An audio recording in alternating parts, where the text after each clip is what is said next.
friends, how are you today? My name is Miss Sally, and I brought my book bag.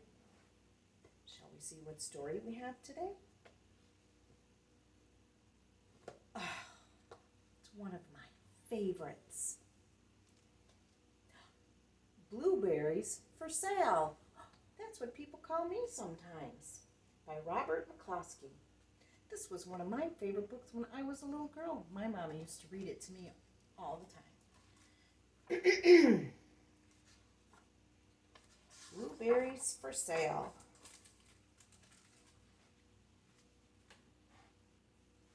Ready? One day, little Sal went with her mother to Blueberry Hill to pick blueberries.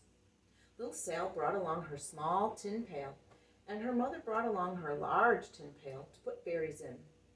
"We will take our berries home and can them," said her mother. "Then we will have food for the winter." Little Sal picked 3 blueberries and dropped them into her little tin pail. Kerplunk, kerplank, kerplunk. She picked 3 more berries and ate them. Then she picked more berries and dropped 1 into the pail. Kerplunk. And the rest she ate. Then little Sal ate all 4 blueberries out of her pail. Her mother walked slowly through the blueberry bushes, picking blueberries as she went and putting them into her pail. Little Sal struggled along behind, picking blueberries and eating every single one.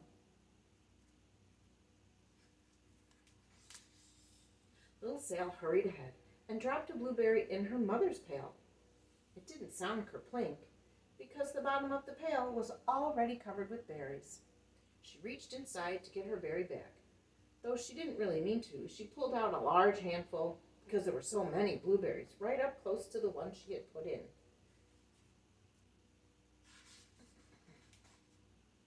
Her mother stopped picking and said, "Now, Sal, you run along and pick your own berries. Mother wants to take her berries home and can them for next winter."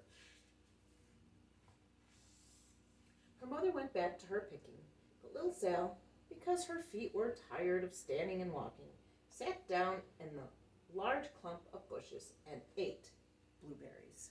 Look at all those blueberries. Do you like blueberries? They're so good.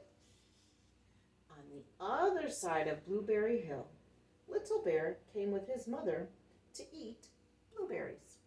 "Little Bear," she said, "eat lots of berries and grow big and fat.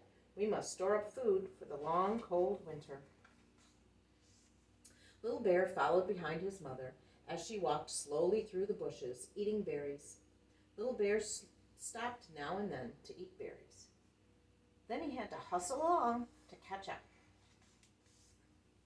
Because his feet were tired of hustling, he picked out a large clump of berries and sat down right in the middle and ate blueberries.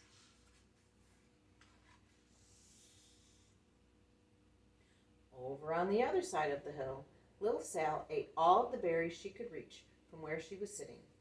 Then she started out to find her mother. She heard a noise coming from behind a rock and thought, "Oh, that's my mother walking along." But it was a mother crow and her children, and they stopped eating berries and flew away, saying, "Caw, caw, caw." Then she heard another noise in the bushes and thought, "Oh, that is surely my mother, and I will go that way." But it was Little Bear's mother instead. She was tramping along eating berries and thinking about storing up food for the winter. Little Sal tramped right along behind.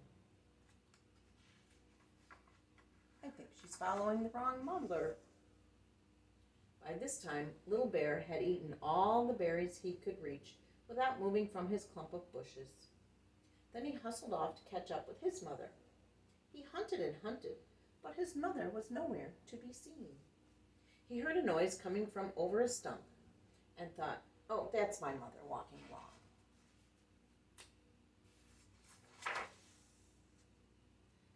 But it was the mother of a partridge and her children. They stopped eating berries and hurried away. Then they heard a noise in the bushes and thought, "Oh, that is surely my mother. I will hustle over that way." But it was little Sal's mother instead. She was walking along picking berries and thinking about canning them for next winter.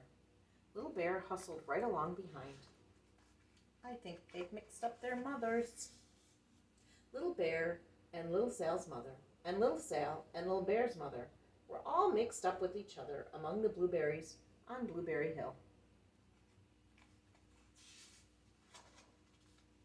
Little Bear's mother heard Sal walking along behind and thought it was Little Bear, and she said, "Little Bear, munch munch, eat all you can possibly hold, swallow." Little Bear said nothing. She picked up 3 berries and dropped them kerplink, kaplank, kaplunk into her small tin pail. Little Bear's mother turned around to see what on earth could make a noise like kerplunk. "Oh," she cried, choking on a mouthful of berries. "This is not my child. Where is my little bear?" She took one good look and backed away. She was old enough to be shy of people, even a very small person like Little Sal.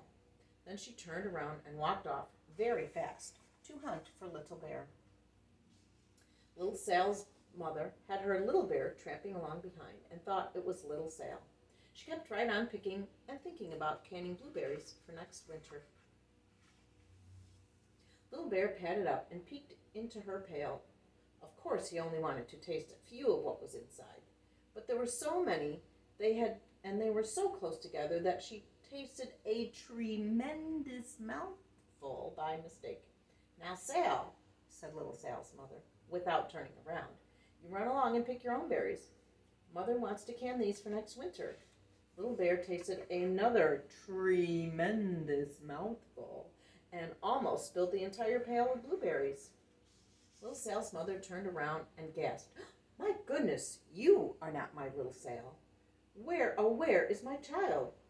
Little Bear just sat munching and swallowed and licking his lips. Little Sal's mother slowly backed away. She was old enough to be shy of bears, even of very small bears like Little Bear. Then she turned and walked quickly to look for Little Sal.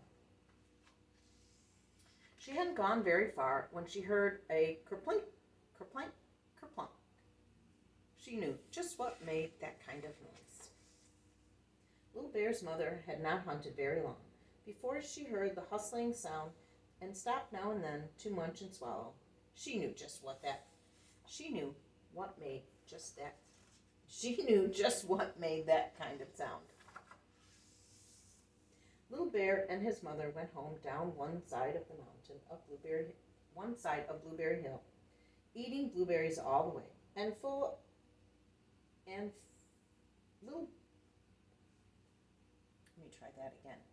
Little Bear and his mother went home down one side of Blueberry Hill, eating blueberries all the way, and full of food stored up for next winter.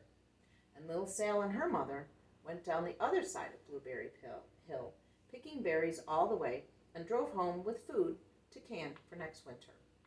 A whole pail of blueberries and 3 more besides. The end.